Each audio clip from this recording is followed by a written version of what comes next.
They can go on, we'll stay. Yeah, that's you know how it ends.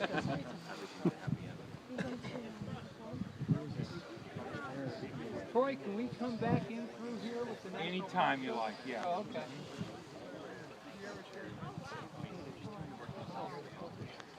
Come right on in. Okay. Along this fence line would have been where Garnett's troops were concealed. Essentially along this fence line, all the way to where it runs perpendicular to a fence line that's out in the middle of the field. So this is where Garnett's troops would have been here. Kemper was to our right. The artillery, we'll say more about that in a couple minutes when we get to the top of the ridge, but 75 Confederate cannon were placed along this ridge up here known as the Emmitsburg Road Ridge. It's the same ridge that Sickles tried his hand at on July 2nd. The Confederates used the same middle ground to try to assault Cemetery Ridge on the third day, and it just never worked, but it was the ground you wanted if you wanted to catapult against your opponent. So technically, this is one of those profound points, technically Pickett's charge was launched from the Emmitsburg Road Ridge, not from Seminary Ridge. And as Jeff pointed out earlier about how there were woods there, but they were thinner, obviously that's right on. And this is, I'll make a point related to that that's equally profound, that, you know, I don't think I came up with it, but anyway, I ran across it. And it is that, other than perhaps one regiment of Armistead's brigade, 99% of Pickett's division were not in the woods. And traditional story tells us they were in the woods, hiding in the woods. They were actually out in the field. They suffered sunstrokes from intense heat. To take the edge off, some members of the 11th and 24th Virginia pelted each other with fruit off of these trees here until officers told them to cut it out and save their energy.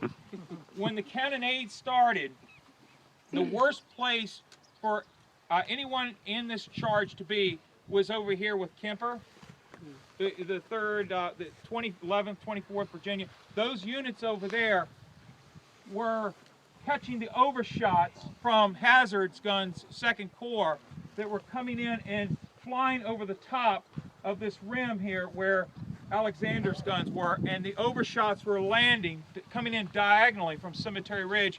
And remember, was it Edward Porter Alexander that said one of the finest sights of the war he ever witnessed was watching Longstreet ride up and down Kemper's line while these shots were coming in.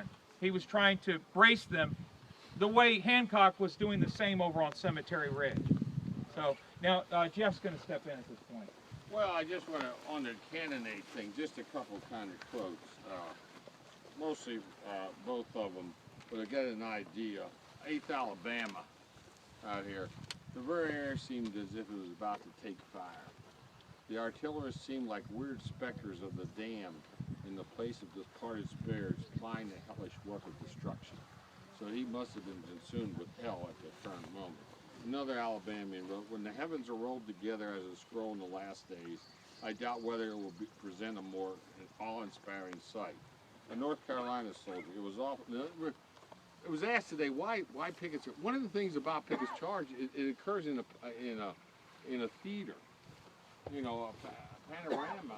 Men watch it all over the battlefield, you know, that aren't engaged, and thank God they're not engaged is what you say. But that was just the same thing. But as a 14th Connecticut soldier, Benjamin Hurst, it seemed as if all the demons in hell were let loose and were howling through the air. He mentioned that with Longstreet. Actually, it was Kemper, and I will give you that quote as another one. 1st Virginia.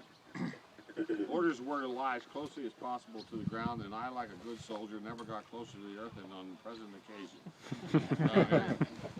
7th Virginia man said it was really a praying time. And then the chaplain, John Granbury of the 11th Virginia, walked along a line, kneeling and praying with each wounded man. And I never knew a more divine specimen of a man, wrote an officer.